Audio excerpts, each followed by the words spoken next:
Hey guys, so I haven't been uploading a lot of movie reviews lately because I've been busy lately with some graduation parties I've been going to, and I just got back from Siesta Key not too long ago, and I just graduated a few weeks ago. But I have seen some movies lately that I do want to talk about, and there are some that I think you guys are really curious in hearing my thoughts on. This is going to be called a QMR, basically a quick movie review. So let's start with the first movie. And the first film is Detective Pikachu. Detective Pikachu was fine.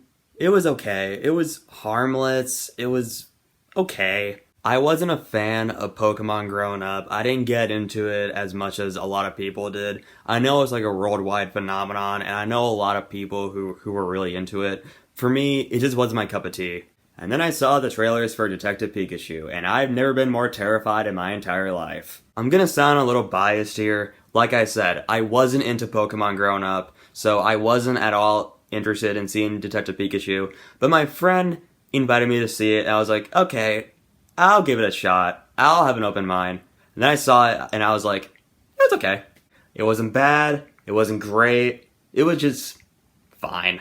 It was much better than I thought it would be. When I saw the trailers, I thought it looked absolutely terrible. But thankfully, it was much better than I thought it would be. And it's coming from someone who did not grow up with Pokemon.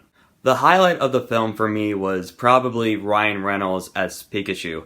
I remember when it was first announced that Ryan Reynolds was gonna voice Pikachu in this movie, I was like, why? Of all people, why him? So weird. But then he really surprised me. I thought it was going to be like a miscast, but he did make me genuinely laugh at some parts, which I wasn't really expecting, but surprisingly he did. Although I would have preferred Danny DeVito as Pikachu, I was happy with Ryan Reynolds as Pikachu, and like I said, he did make me laugh at some parts. This shouldn't be a surprise to you guys, but the human characters were boring. The only human character who I actually kind of gave a crap towards was Tim, the main kid, who's played by Justice Smith. The other human characters I did not care about at all. There was this one girl who helped Tim on his investigation with him and Pikachu to find his dad, who they think is dead, but he's actually missing. She was so useless, and the actress who played her was not that great. She seemed like a nice person, but in terms of her acting, she wasn't very good. And the villain sucked too. He was so forgettable, and he was just so one-dimensional. The one film I think people have been making comparisons to with Detective Pikachu is Who Framed Roger Rabbit. Who Framed Roger Rabbit took a concept where humans and cartoon characters coexisted in the same universe, and it was so original and creative for its time. It was groundbreaking. And Detective Pikachu almost does the same thing, where humans and Pokemon coexist in the same world.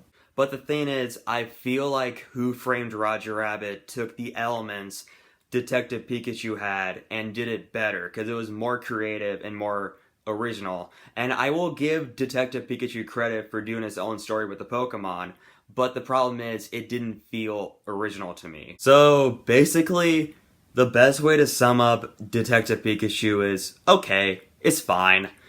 If you're not a humongous fan of Pokemon, I don't know how this will turn out for you, because, like I said, I was not a huge fan of it growing up, but I will say that it was much better than I thought it would be, because the trailers made it seem like it was going to be like one of those terrible live-action movies that's based off of cartoons like Scooby-Doo, Garfield, Alvin and Chipmunk, Smurfs. Thankfully, I would much rather watch Detective Pikachu over those movies any day. I give Detective Pikachu a C+.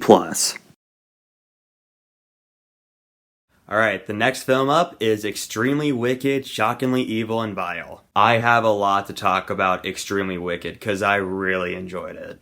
So, Extremely Wicked, I'm just gonna call it that, because the title is way too long. So, it's basically about Ted Bundy, and like the chronicles of like all his crimes he committed while he was alive. It was like during like the 70s through beginning of 80s, and it also focuses on his wife who refused to believe all the crimes he committed. Now let's talk about the one performance in this movie that everyone has been praising. Zac Efron as Ted Bundy. Oh my god. Zac Efron That guy can act. His performance as Ted Bundy was insanely great. It's Oscar worthy. It's easily one of the best performances I've seen all year in any film so far. And if he gets nominated for Best Actor, I would be so happy, because he absolutely deserves a nomination. Lily Collins was also phenomenal as Ted Bundy's wife. In fact, every performance in this movie was fantastic. Haley Joel Osment was in it, and he was great too. It's not perfect. I wouldn't call it a masterpiece.